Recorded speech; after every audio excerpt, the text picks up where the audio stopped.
Hello, this is Dr. Grande. Today's question is, can I analyze the case of Susanna Gibson?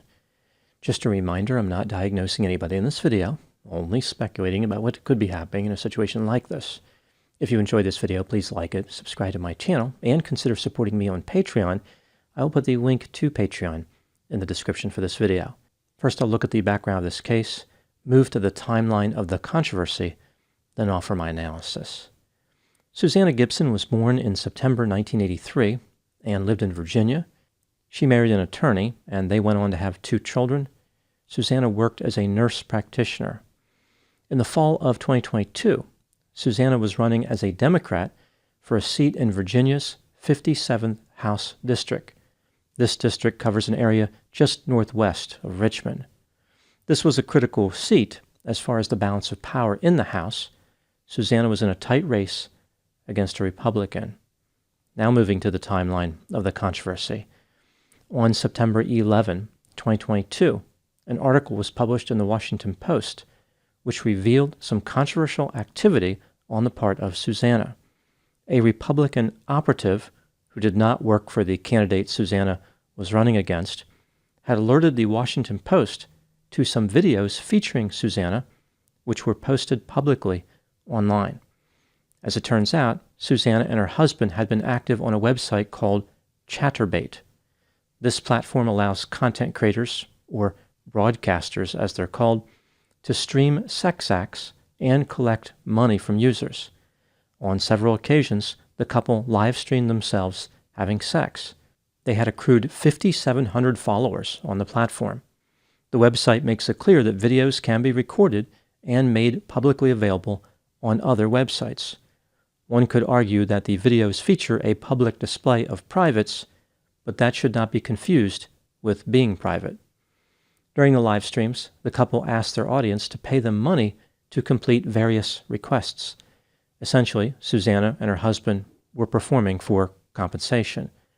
The Washington Post article indicated that this behavior violated the policy of the platform. The terms and conditions say, quote, requesting or demanding specific acts for tips may result in a ban from the platform for all parties involved, unquote. I don't think the article was correct about this. This restriction is probably for just users and not for broadcasters. The point of the platform is for broadcasters to make money from the users. It's not clear when the live streams took place, but some of them were uploaded to another website on September 30, 2022. This, of course, was during the campaign. In several videos, Susanna is on a bed with her husband. She appears to be interacting with an audience on a computer as she is engaging in sexual activity. She is trying to see what the audience is requesting. There were negotiations over money that occurred. For one request, Susanna said, quote, I need like more tokens before I let him do that. 1 token? No, more. Raising money for a good cause, unquote. On the platform, the money is delivered in the form of tips. The tips must have arrived because Susanna said thank you and agreed to perform the sex act which was requested. Susanna was not happy about the article in the Washington Post or the sex videos being made public, despite the fact that she was the one who made them public by live streaming them to her audience. She claimed that the videos being posted was an illegal invasion of her privacy designed to humiliate her and her family. She accused her political opponents of being willing to commit a sex crime to attack her. An attorney for Susanna claimed that distributing the videos violated a law in Virginia against disseminating sexual videos or images of another person.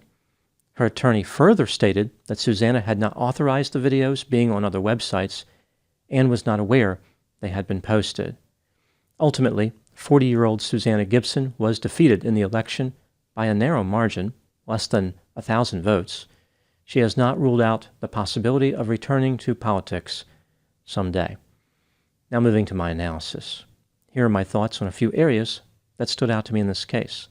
Item number 1. On December 9, 2023, an article was published on Politico featuring an interview with Susanna. Here is a summary and analysis of that article. Susanna indicated that her entire life was rocked when the article in the Washington Post was published. She said the article implied that she performed sex acts online for money. This is a curious way to frame it.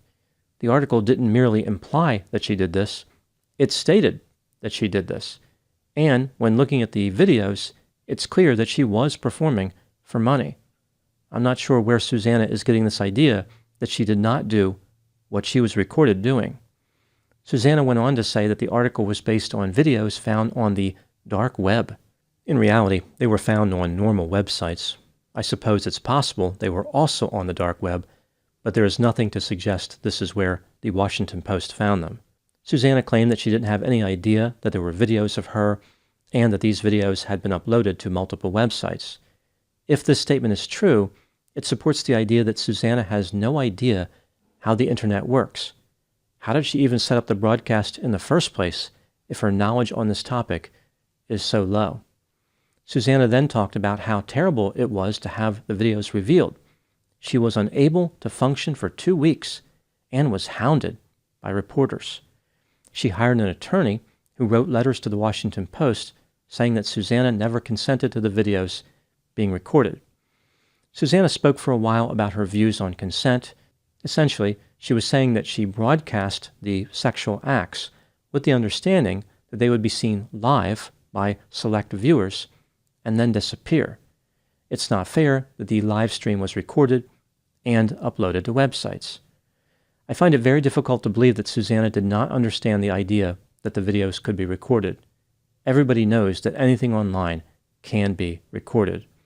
Even though Susanna claims that she was damaged by the article, she talked about how the voters in Virginia didn't really care about the videos.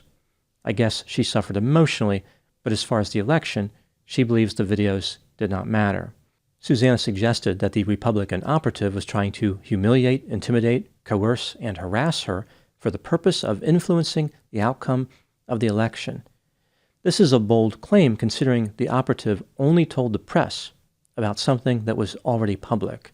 Susanna shared that she would like whoever disseminated the videos of her to be held accountable. She is working with lawmakers to remove intent or motives from the law that she believes this person violated. It sounds like Susanna wants it to be easier for people to be convicted of crimes. This is a strange position for someone who is liberal. Typically, liberals are opposed to criminalizing everything. Maybe she just wants to crush the person she believes broke the law in reference to her, and she's willing to penalize everyone to get her revenge. This brings me to item number 2. Did anyone break the law as far as the videos involved in this case? There are 2 parties to consider: whoever recorded the videos and uploaded them, and the Republican operative. Here are my thoughts on this. The misdemeanor in Virginia, to which Susanna is referring, states that for a person to be guilty, they must maliciously disseminate or sell videos or images containing nudity with the intent to coerce, harass, or intimidate. In addition, they must know or have a reason to know that they are not authorized to distribute the videos or images. There is no reason to believe that the person who recorded and distributed the videos of Susanna did so with the intent to coerce, harass, or intimidate her. Much of the content on the platform where she broadcasted is recorded and uploaded to various places. Also, considering that Susanna live-streamed the sexual activity, how would this person have known they were not authorized by her to distribute the content? Susanna was literally making her behavior public. In my opinion, this is no different than if she had sex on her front lawn and somebody recorded it. By being on a non-password protected website that anyone can view any time, she was in a public place. People were permitted to record her activity. As far as the Republican operative, there is no way they committed a crime. This operative was simply alerting the press to public information. That is not the same as distributing the videos.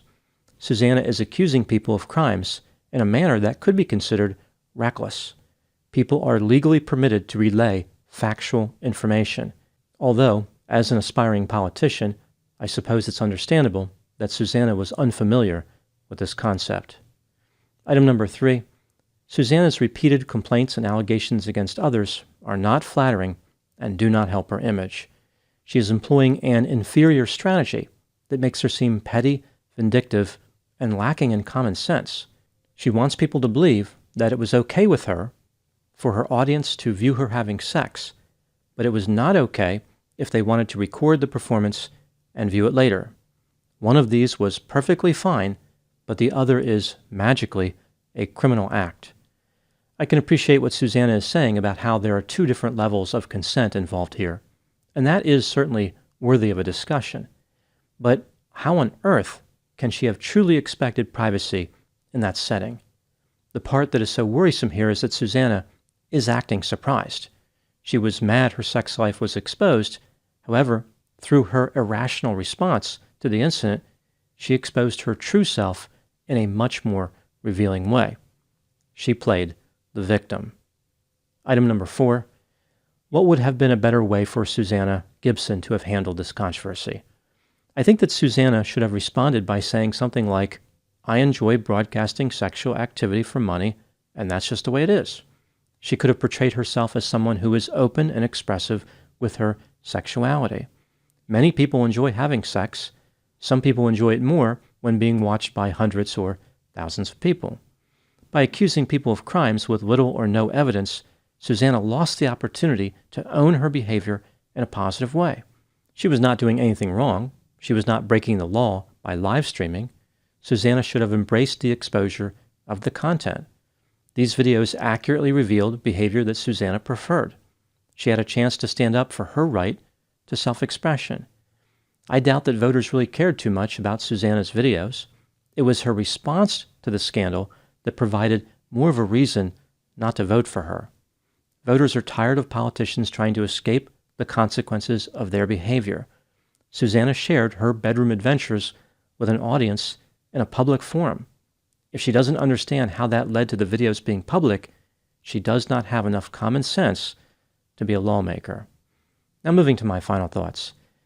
Technology has brought people together in new ways, including allowing thousands of people to see other people being together.